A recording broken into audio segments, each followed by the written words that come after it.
Africa 2021 conference today, and yeah, I think we're going to have a fabulous morning and early afternoon of deliberations. We've got a great lineup of speakers and participants for you to take you through some of the thoughts around Africa as we go forward into 2021. Obviously, 2020 was a tumultuous year, full of uncertainty, full of surprises, and a lot of difficulty.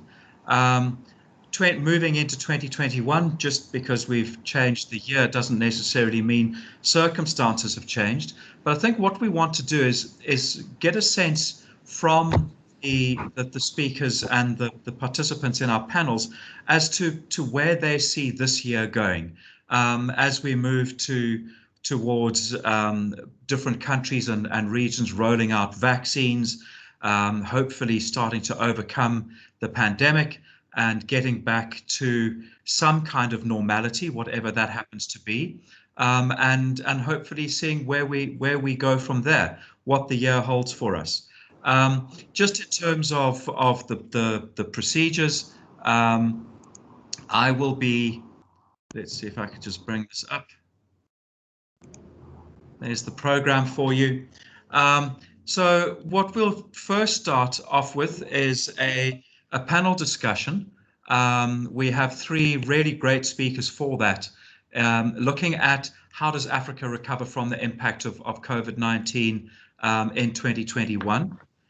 We'll then from there go on to looking at oil and gas, what to expect in 2021 from Paul Eardley-Taylor from Standard Bank. Then trends and events that will shape developments in 2021. I'll take you through some of that quite briefly. And then we have an outlook from the DFIs and donors. And I think it's really important to get the perspective of both the South African development finance institutions as well as an external DFI operating in the region to get a sense of where they're at and what they are looking at doing in the region. So I think that is very important. From there, my colleague Roelof van Tonder will take over, and he will moderate a session where we have a number of our partners in the region from Uganda, Nigeria, Tanzania, and Mozambique, who will be chatting to you about what they are expecting in their regions. And then you'll be happy to know that Roelof will do the closing remarks. I won't. I'm sure you'll be sick of listening to me by then. So that is the program for the day.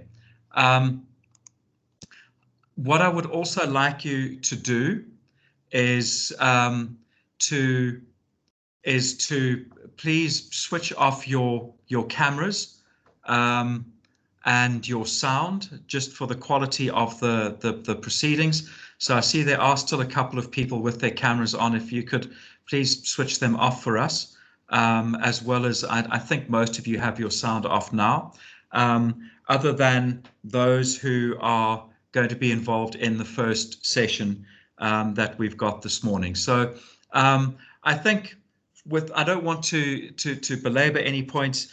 Obviously, if you do have questions, you can type them into the conversation part of the little panel. You'll all see if you look at it, there is a conversation thing for you. We'd ask you not to raise your hands during this session, simply because I think it takes up too much time and it's a little bit disruptive. But if you have a question or a comment, please feel free to type it in there, and we will then direct it to the person that you want it to be directed to. We are recording the sessions, and we'll record each one separately. So if you would like to go back to each of the sessions afterwards, you will be provided with the links for each of the sessions. So you don't have a sort of a 5-hour or 4-hour thing that you have to wade through. And I think that's probably the best way to do it. In terms of presentations, I think I'm the only one who's doing a sort of a proper presentation. You'll be happy to know that this isn't going to be death by PowerPoint. This is going to be people speaking their minds and being able to talk to you very directly. So I think that is the way it's going to be. We do have a number of media representatives with us as well, so we're very happy to welcome them to the meeting as well. And I think without further ado, I'd like to get going on the first session, which is how does Africa recover from the impact of COVID-19 in 2021? And I think this is a really, really important thing. It really does set the scene for much of what else will follow from here. So I'd like to invite John Roscher, who's the Chief Director, Trade Invest Africa at the South African Department of Trade, Industry and Competition. John, if you could unmute yourself. Opuiyo Oforiokuma, who's the Acting Chief Operating Officer of Africa 50, which is a really important institution in terms of unlocking infrastructure opportunities across the continent, and obviously with that, the opportunities for trade, development and investment. And then Dr. Wanyama Masinde, who's the Regional Integration and Trade Expert at the Center for Regional Integration, or CEFRI, which I think is probably the French acronym for that. So gentlemen, if you could please unmute yourselves. The way we would like to do this is I will give each of you sort of 7 to 10 minutes in which to just put forward your thoughts on how things are going to move forward from there. And then after that, we'll have a bit of an interactive discussion and perhaps take some questions from the floor as well. John, if you are there, if you would like to kick us off, and welcome. Thank you very much.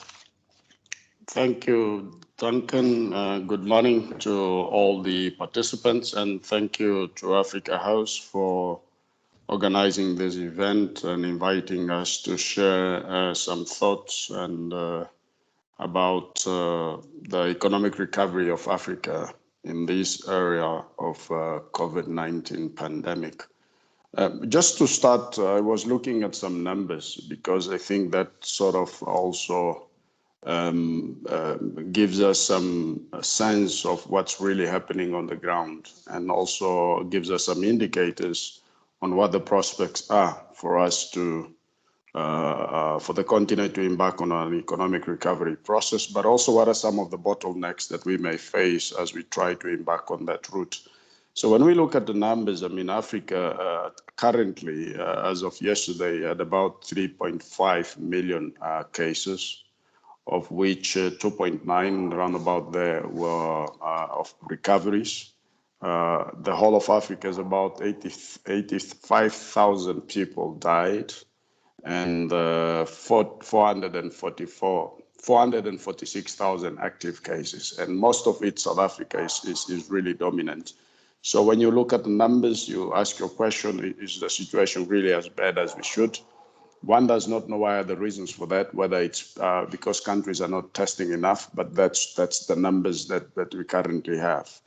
Now, talking about economic recovery, if we just look back at the experience we went through last year, and also considering the fact that we are not even yet in South Africa and in many other parts of Africa in our winter months, and the situation is already, the numbers are continuing to increase, chances are that we are going to have quite a lot of disruptions during the course of this year, with possibly several lockdowns coming up, or even increased restriction in the mobility of people and goods across the continent.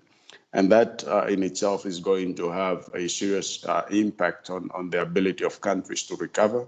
And South Africa being a case in point, because I think many companies are reaching a point, especially our SMMEs, where they can no longer really cope with the restrictions, with the social distancing, particularly if you are in manufacturing. How do you practice social distances when you have to increase your productive capability or optimize them? So those are some of the challenges. There are 4 key things that I think are necessary for Africa to address. in a coordinated manner in order for our respective countries to embark on an economic recovery process. The first one relates to mobility, and here mobility of goods and people, goods and services. And as we know, currently in South Africa, we have restrictions of people moving across some of our land borders. And the airports, some of the airports are still open, but traveling is faced with restrictions. And in order for the countries to embark on economic recovery, I mean, mobility of people and goods becomes extremely critical. But the delays that are being experienced in crossing borders because of the COVID-19 protocols, which we acknowledge are necessary, adds to the cost of doing business in the continent, and then definitely has got an impact on the bottom line of companies, but also on the pockets of ordinary citizens to be able to afford goods and services, because ultimately somebody has to pay for that.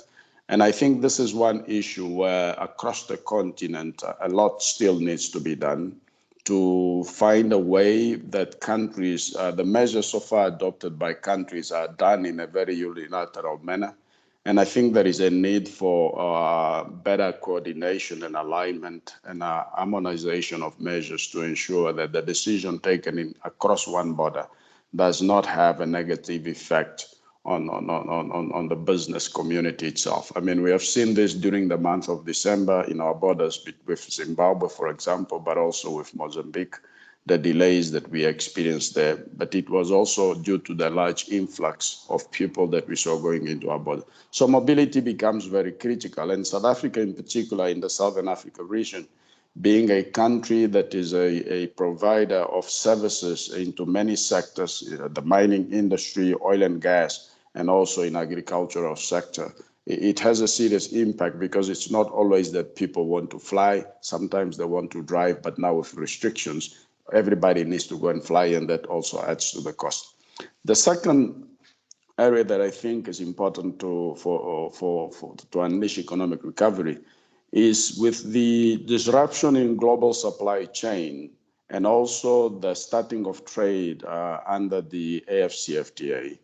I think it's very important for Africa to start looking at promoting and accelerating industrialization. There are goods that the continent is importing from all over the world, and I think there are certain goods that we can start producing in Africa, but that requires speed. We need to we always talk about regional value chains, and the time to seriously begin to look at it and how do you put that in place under the restrictive conditions that we are operating in becomes extremely critical, because many countries are under pressure. They are resource exporting countries and rely on trading with the rest of the world to be able to earn foreign currency. Many countries are heavily indebted, so the government coffers are going empty, and there are challenges. The ability to increase revenue earning is also a major challenge. And I think we really need to talk amongst ourselves, together, government and private sector, to identify ways and where exactly short-term opportunities are that we can begin to invest in, so that we can take advantage of the AfCFTA to increase intra-Africa trade. And I think that's the only way that we are going to boost, because if countries are struggling to export to the world because prices are being depressed internationally, we need to find a way of promoting intra-Africa trade and stimulate our own industrial development.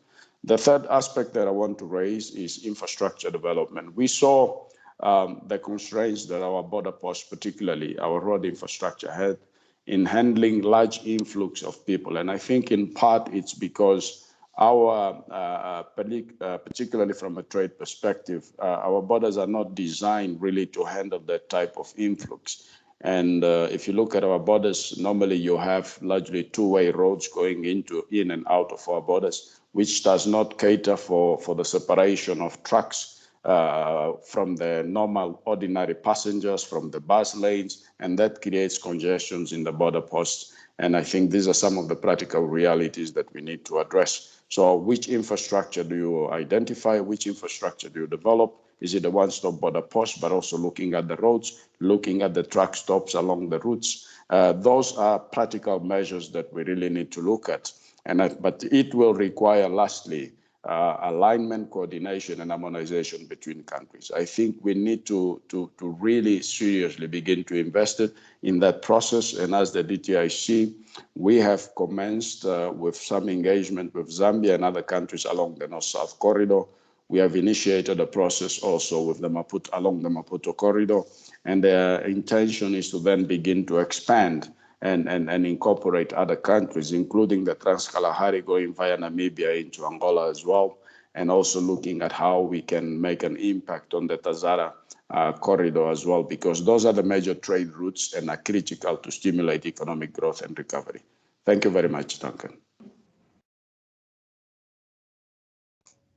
John, thank you very much for that. I think that really does set the tone for where we need to head going forward.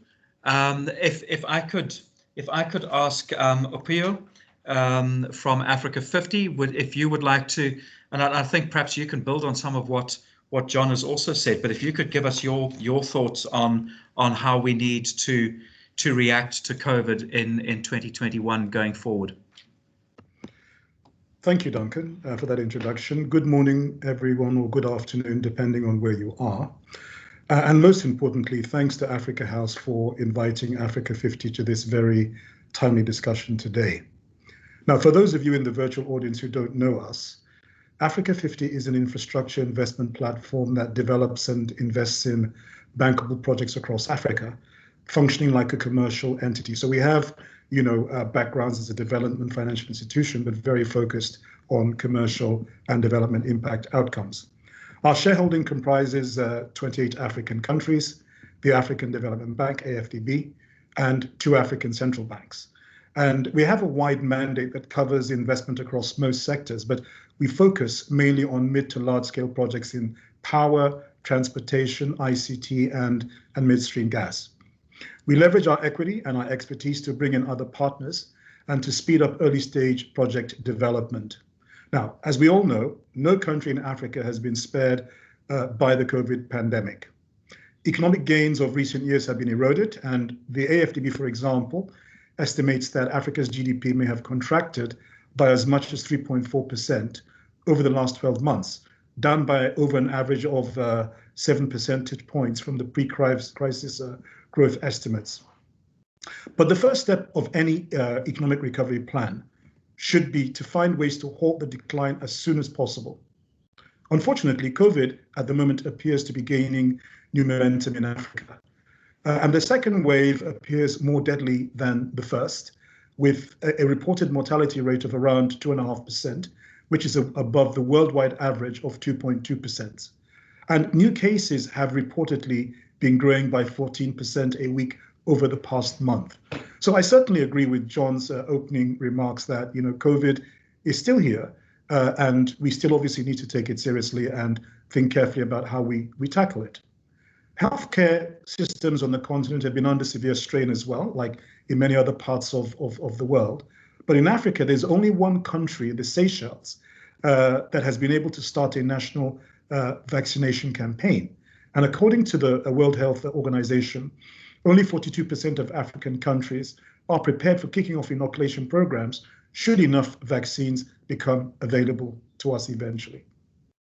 But then Africa is a resilient continent, and we've come through numerous crises over the years, including epidemics like Ebola. The regional efforts by the African Union, notably through Africa CDC and other organizations, are impressive. And African heads of states have genuinely demonstrated strong leadership in the face of the current crisis. But improving Africa's infrastructure, as John mentioned in his earlier discourse, should be at the core of Africa's COVID recovery plan, both for responding to the health and social impacts of the pandemic and for building Africa's resilience over the long term. At Africa 50, we believe that the focus should be on infrastructure projects that stimulate economic activity, create employment, bolster supply chains, and expand access to healthcare, sanitation, and education, amongst others, while still maintaining focus on our core sectors of power generation, transportation, ICT, and gas. Africa 50 is currently considering broadening our focus to include healthcare infrastructure and education. And we are redoubling our efforts in ICT as increased digitization has become a feature of the new normal. And of course, today's conference is a clear testament to this new reality. So while there are several challenges that African countries will have to deal with as we tackle the impact of COVID and implement recovery plans, I would like to highlight a few examples, specifically in healthcare, ICT, regional infrastructure, and financing investment in African infrastructure. On health, we should note that health infrastructure has historically suffered from constrained public sector budgets and underfunding. And those Africans and other residents on the continent who have been able to afford modern healthcare have typically traveled overseas. And in addition to that, since financial returns from servicing the less expensive end of the market were low, the sector was not historically that attractive for many private investors to want to come in. However, with Africa's expanding middle classes, growing purchasing power, increased employer-provided health insurance, and rising health awareness, getting better, fit, and weller, healthcare is drawing more private sector interest today. And of course, helped by public funding and impact investors coming on the continent, we believe that new investment could eventually flow into the mass market in significant amounts. So healthcare is definitely one to watch. ICT has been one of Africa's success stories, and it's a space that Africa 50 is already actively playing. But COVID has revealed the lingering digital divide that exists on the continent. To achieve universal broadband access, internet access in Africa, the World Bank has estimated that $100 billion of investment will be needed over the next decade, a third of which should be on infrastructure to support ICT. Now, this could help the continent leapfrog infrastructure constraints, particularly in context of Africa, whilst we ramp up the physical infrastructure, and in other sectors like electricity. And the impact could be much like cell phones did with landlines 20 years or so ago. John talked about Africa, and I'd like to build on that. And I'd emphasize that Africa does urgently need regional infrastructure to speed up implementation of Africa, since many of our development challenges on the continent do require cross-border solutions. For example, transportation. How do we get goods and people across borders? By road, by rail, by air, or otherwise? John talked about border control. We need to have more efficient systems there. And we also need to think of the fact that there are several countries in Africa that are landlocked. They don't have access, for example, to seaports. We need to find ways to connect them to other African countries and to the rest of the world. Africa is a good thing for Africa. The World Bank estimates that implementing this should increase our income by about $450 billion by 2035. This will be a gain of 7%. However, when we look at statistics from the Infrastructure Consortium of Africa, which found that in 2020, of 100 billion of infrastructure committed to the continent, only 2% was for regional projects, such as required for Africa. It is very clear that we are going to need to significantly increase investment and investment capital coming onto the continent to underpin Africa's success. Unfortunately, though, financing does become scarcer during crisis, and we've got to therefore focus on solutions that can help us overcome this. One strategy, for example, is to keep encouraging lenders to forgive or restructure public debts to African countries to give our governments some fiscal space.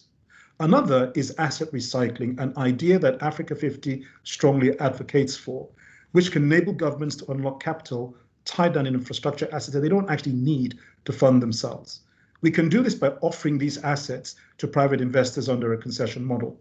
They can include toll roads, power plants, airports, fiber optic cables, networks, and so on and so forth. But critically, this freed up capital can then fund stimulus plans and new infrastructure for the recovery phase. So imagine a future where we are creating these opportunities, unlocking capital, that capital goes back into new infrastructure, and you start the cycle over and over again. This can create momentum, a conveyor belt of activity on the continent, boost confidence, and therefore lead to a long-term perpetual cycle of investment flows in.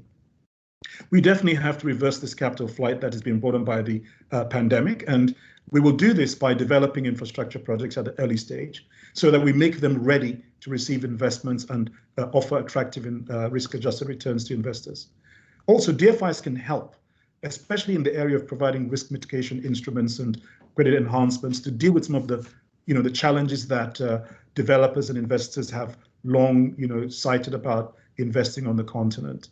And they can also support local foreign currency financing, which will help deepen and strengthen local capital markets and make our projects less susceptible to currency fluctuations. Through such measures, we can increase the attractiveness of infrastructure as an investable asset class, both for international and domestic institutional investors looking for steady returns coupled with development impact. There is money on the continent of Africa, and assets under management by institutions alone are expected to have risen to about $1.8 trillion by the end of last year. If we could tap into just a fraction of this, we could substantially close the continent's infrastructure gap, which the AFDB has estimated is between $68 and $108 billion annually. So in this context, the AU NEP at 5% agenda, which talks about just channeling 5% of institutional capital on the continent into infrastructure, is a very, very pertinent point. Finally, when the COVID crisis died down, which we all hope and expect it should eventually, investors globally and locally will once again be looking for new opportunities, and Africa must be ready to receive them. We as Africans, we need to dispel the myth that our continent is too risky to invest in. And we can do this by focusing on opportunities rather than problems, and by creating the enabling environment that investors seek to deploy capital in Africa. Thank you.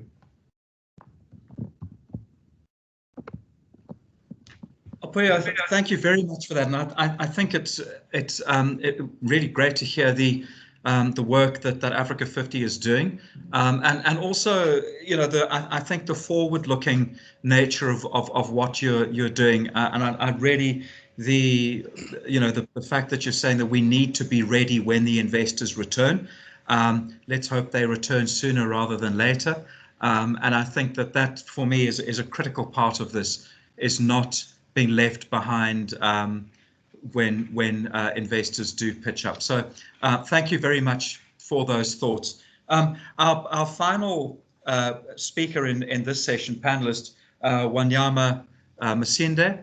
Wanyama, I hope you're ready for us, who's a regional integration and trade expert at the Center for Regional Integration. Wanyama, if you could give us your thoughts on the way forward. Thank you. Thank you very much, Duncan, and thank you, Africa House, for having me here. And good morning, friends and colleagues. It's interesting being the last to speak, because you face the danger of repeating what has been said, but I'll try and build on that. Talking about post-COVID recovery is interesting because we are not yet out of the woods. If you look at countries and economies across the world, the challenges are huge. And although Africa had done relatively well to shield itself last year, things have changed. Infection rates in many countries continue to rise. And meanwhile, COVID-19's economic impact on Africa is already quite painful. And Africa faces a first recession in 25 years, with economic activity falling. The World Bank estimates this to be at 3%. And so the challenges are huge. And returning to what we could recognize as a normal will take quite some time. But even so, there are ways, of course, to help Africa speed its economic recovery and maybe build stronger, build back better, and even have a more robust and competitive environment for business growth and job creation after this big challenge. And when we look at COVID-19, it presents us with a number of challenges. For example, what governments have had to face. One, of course, the most important is saving lives, protecting businesses, trying to make the economies run even amidst the challenges. But the bigger challenge, and which we would like to address here, how do we then build back after this? And could we do this better? And to look at recovery, we must understand the challenges and the prevailing scenarios, which are not just from COVID-19 for Africa. There were challenges even before COVID-19, which have then combined with those of COVID-19 to create an even bigger problem. So for us here, most of the audience here being from business people, I will look at building back and having a resilient recovery post-COVID. So if you look at the continent, besides the health crisis, the challenges and the threats posed by COVID-19 are many. And one, of course, which has been mentioned by the previous speaker, the disruption of supply chains, which continue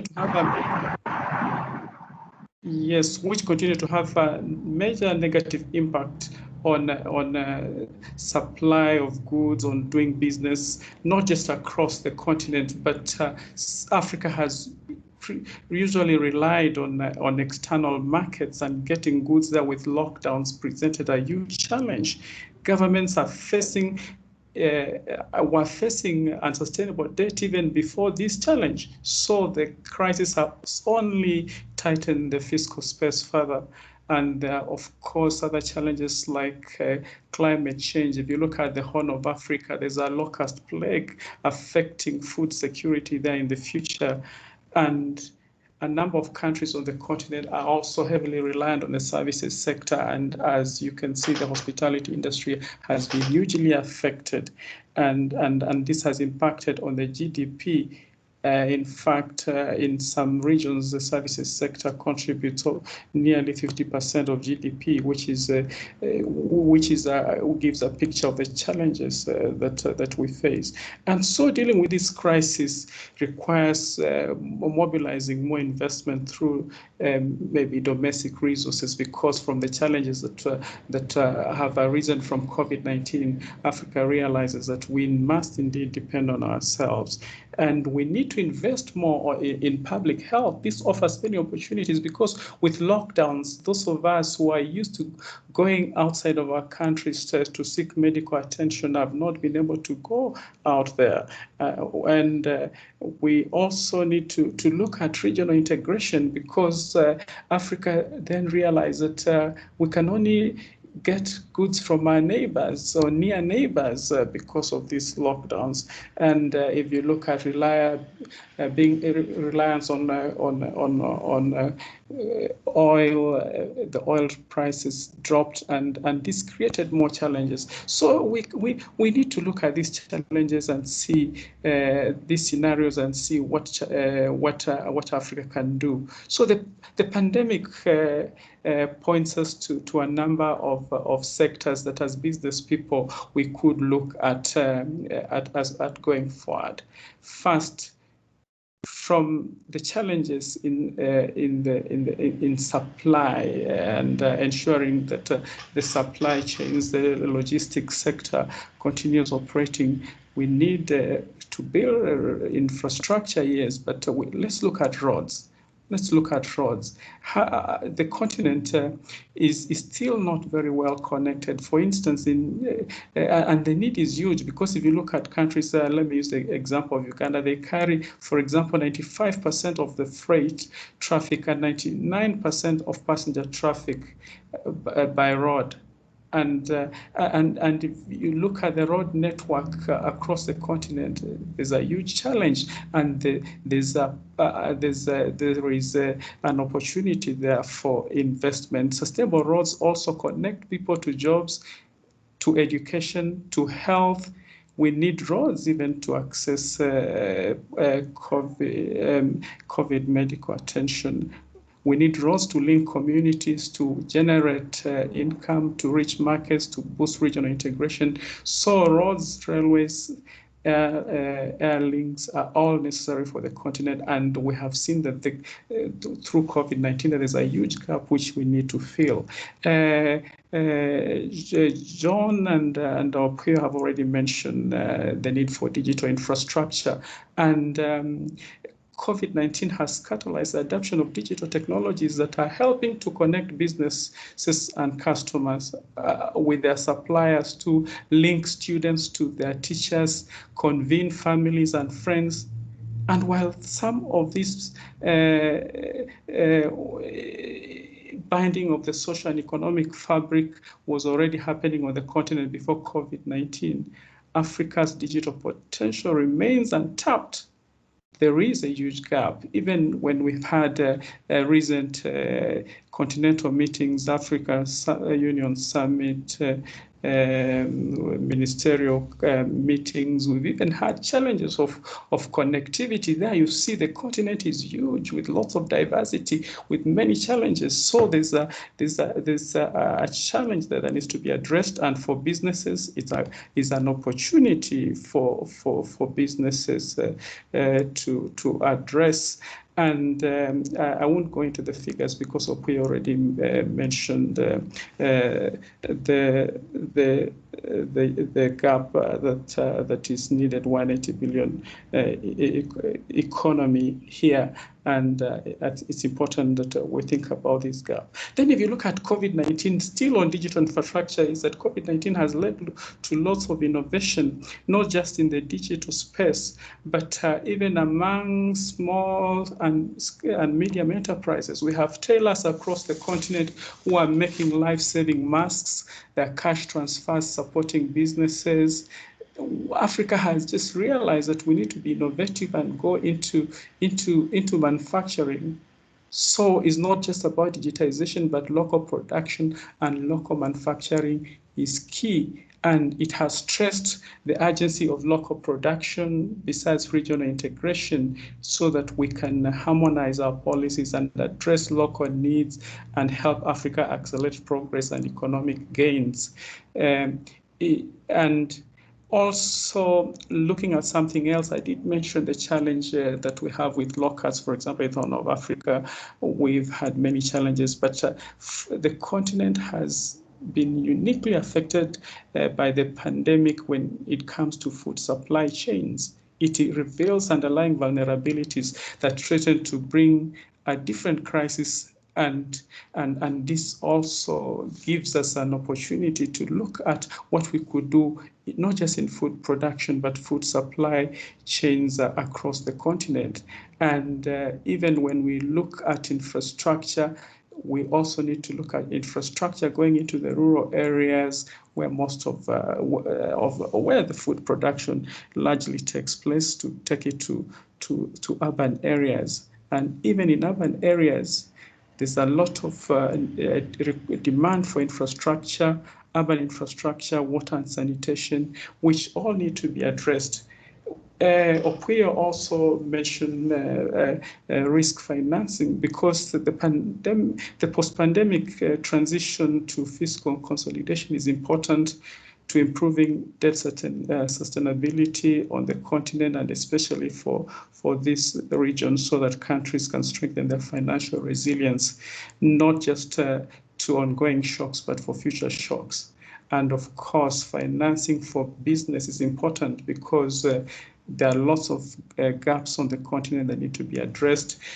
Financing is required not just for big infrastructure projects, but for SMEs, women and youth who are involved in food production. In many African countries, food production is largely small scale, and so there are opportunities there.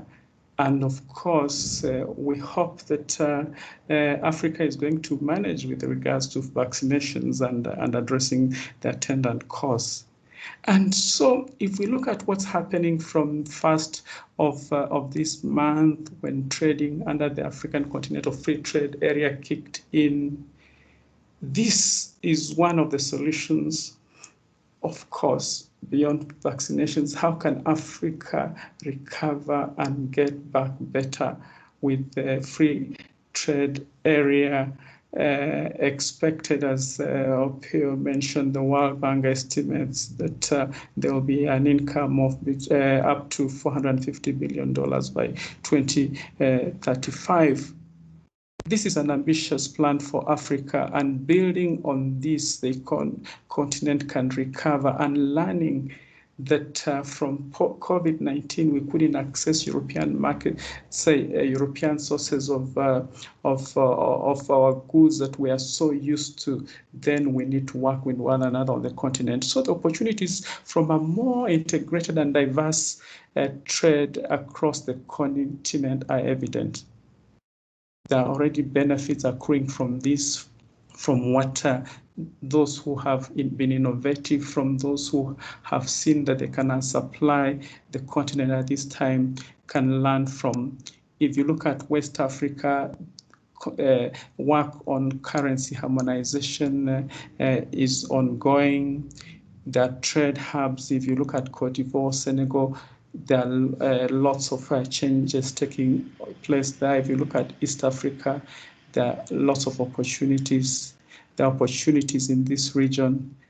The market is there. And size does not always matter, because if you look at Algeria, Egypt, and Nigeria, they collectively represent about half of Africa's GDP, but together they account for only 11% of continental trade.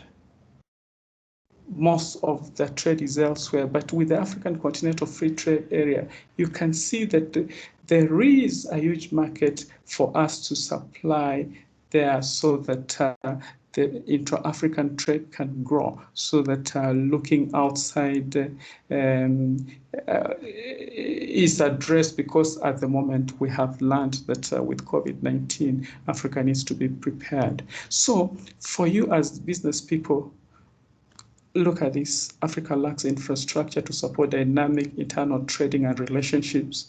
The CFTA is there. We have a huge market. And this market is not a market for its own sake. This market creates opportunities that need to be exploited. And as business people, then it's important that we find out what the opportunities are. What does this big market need? What can we supply to this market? Industrialization policies are important. Industrialization is important. Even the tailors who have not seen any of the policies are already producing for the continent, are already producing masks. What about those of us who have access to better technologies? Let us produce for this market. So the CFTA creates a huge market, but this market is not for its own sake. We must take advantage of the opportunities that it brings with it. We must produce for this market. We must also put in place infrastructure, both hard and soft, to facilitate this market, this trade. Let us produce. Let us look and get into the space for paying and moving the goods to the consumers. And let us also appreciate that governments do not do business. We encourage them to facilitate our businesses, but they don't do business. We are the business people. Let us continue to learn about the opportunities available, the roles that we can play, and exploit them.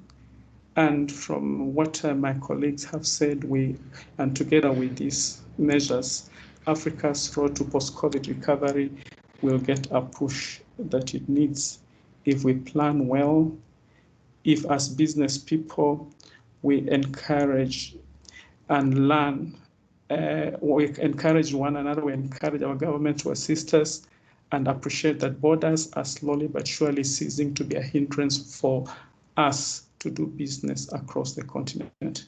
Thank you. Well, thank you very much for that. I really appreciate your thoughts and insights. I think the sense that I'm getting, and I'm going to open up the floor now just for questions or comments, if you would like to use the facility. I think we probably can, if you want to raise your hand and make a comment or ask a question, you're welcome to do that. What I would like to do is, the commonalities that are coming through is that I think we've seen that what COVID has forced us to acknowledge more than anything is the need for a greater degree of self-reliance within Africa, both within countries and within regions, and the role that integration plays in that. And obviously, the Continental Free Trade Area is something that is critical to that. Perhaps I can just kick off and ask the panelists if the views around. I've talked to a number of mining companies, oil and gas companies in the region, and there is a great sense that one, they can actually procure a lot more from the region if they look hard enough.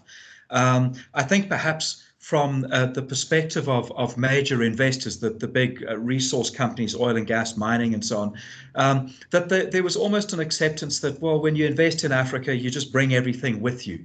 And that COVID has actually forced them to reevaluate that and start sourcing locally. And with that comes obviously not just national but regional opportunities at value chains. Is there support being given to underpinning that local and regional manufacturing capacity? John, from a government perspective, what do we, is there anything that is being done to say we recognize that there are domestic and regional value chains that can support projects, whether it's the big oil and gas ones up in northern Mozambique, some of the big platinum mines being developed in Zimbabwe or elsewhere? Because I think if we are to take this opportunity at industrialization and take it forward, this is perhaps one area where we can start. That is to say, well, there is actually a capacity within the region. How do we buffer that from externality in a post-COVID environment? Thanks. I mean, the point you raise, Duncan, is extremely true, but I think there are many issues that we need to consider. I mean, you're talking about the oil and gas in particular, but if you look at the data and the report that Deloitte normally publishes around African construction trends, and you look at the amount of investment of almost $500 billion, and you see that most of the construction work is actually going to overseas companies. And when it goes to overseas companies, there are a varying degree of reasons why that's happening. One is obviously the involvement of ECAs, which then attach a conditionality for their funding of the specific project, but it also requires them to then source from overseas.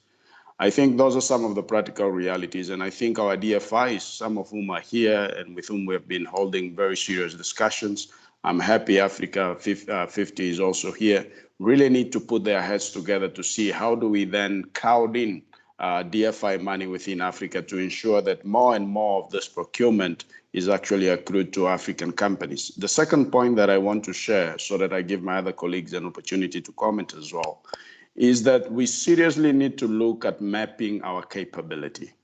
Where is our supply capability in Africa, across Africa? Who's producing what? What production capability they have? What are the timelines for them to be able to deliver?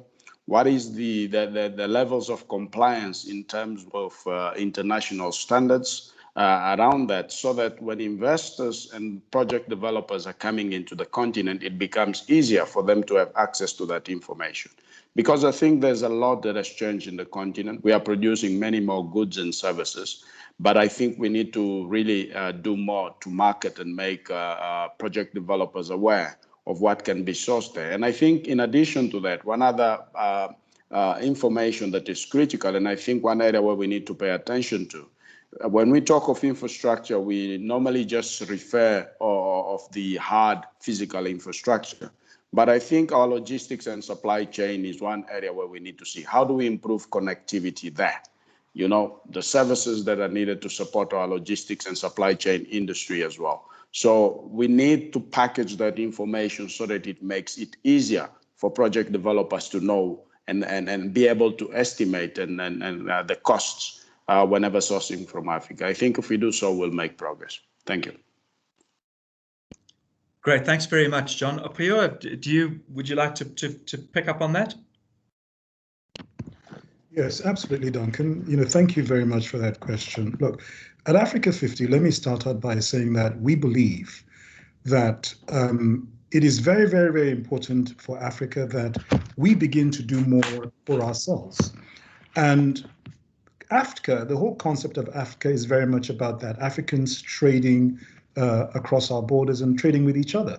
Now, this in no way suggests that we should shut out the outside world. There is no country in the world that should live in a vacuum. But the premise is still that if we do more for ourselves, it will make us more competitive, perhaps more respected in the global environment. And we can begin to sit more at the table in terms of shaping, driving, and influence the way global policy and frameworks, evolve, as opposed to always being, or apparently always being, on the receiving end of what's been historically the case. Now, so in this regard, I think one of the first things, apart from having the right policies and government support and creating the enabling environment, a key ingredient in achieving this is financing. Historically, when everything goes wrong, Africa has appeared to go cap in hand to the Western world or multilateral, saying, "Oh, come and bail me out." Now, there's nothing wrong with asking for help, and we still need help from international institutions and so on and so forth. But when you begin to put some of your own capital at risk, the capital that you do have available, again, I think it creates more of a synergy, and people take us more seriously. If we can't take risk on our own backyard, why should anybody else do that? And if anybody else is taking risk in our own backyard and we're not, what is it they're seeing that we as Africans are ourselves not seeing? So I talked before, when I first spoke, about $1.8 trillion on the continent. A lot of that money is in pension funds and social security funds and sovereign wealth funds, insurance funds, typically the type of institutions that have a long-term outlook in terms of how they invest money, which, frankly speaking, is very well suited to infrastructure. So we've got to find ways, whether it's through reforming regulations or creating the right vehicles where they can come in, to enable that capital to begin to fund African projects in collaboration with the world at large, and sometimes Africa leading before others are ready to come in. We also believe that speed is very important. When you look at the scale of the deficit that we're trying to cover, and we've been lagging behind other developing regions like, Asia or Latin America. We can't wait to be perfect for everything. There's a saying that goes around that, we've got to learn to walk and chew gum at the same time. Now, we're not in any way saying we should be reckless, but we're saying that we have to learn how to do these things, move forward. And actually, when you move forward, you invest and you begin to get positive results. That's also sending signals that you can actually do these types of projects on the continent of Africa, that you can collaborate with other, private and public partners, again, collaboratively for a common purpose.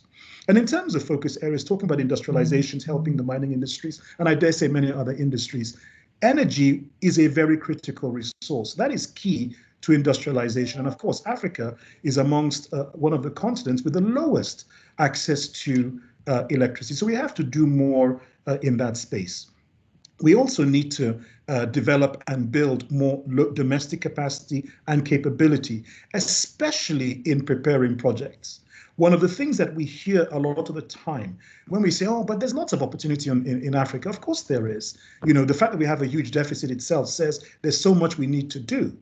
And people will say, but there is so much capital as well in the world, willing and able and ready to want to come into Africa, but yet still it doesn't in, if you like, the volumes that and the speed that we are looking for. Why is that?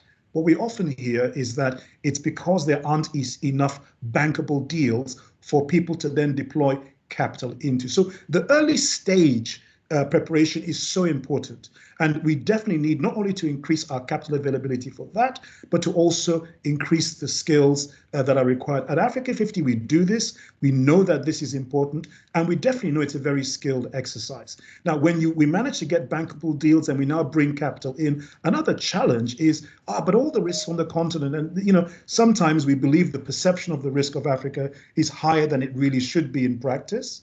But that's where risk mitigation instruments, certainly at the outset, helps. Sometimes, governments provide sovereign guarantees, but the truth is that with our government balance sheets more constrained, it's more difficult to do that. And this is why the appeal to, DFIs and multilaterals and other institutions that can do this, that have the balance sheets, should come and help to do this. Now, we don't expect this to be an infinite need. The critical things, it helps catalyze, kickstart the market. And then as we begin to have, again, that conveyor belt of projects going on, demonstrating what can be done on the continent, that definitely will now build the confidence. And when we're looking for risk mitigation and we're covering ourselves, 3 ways or 4 ways, it's usually because of a fear that things may go wrong.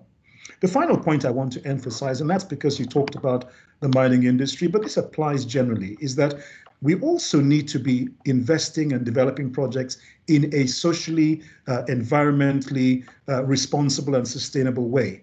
Look, ESG and development impact are very, very big themes today, but they shouldn't be a passing fade.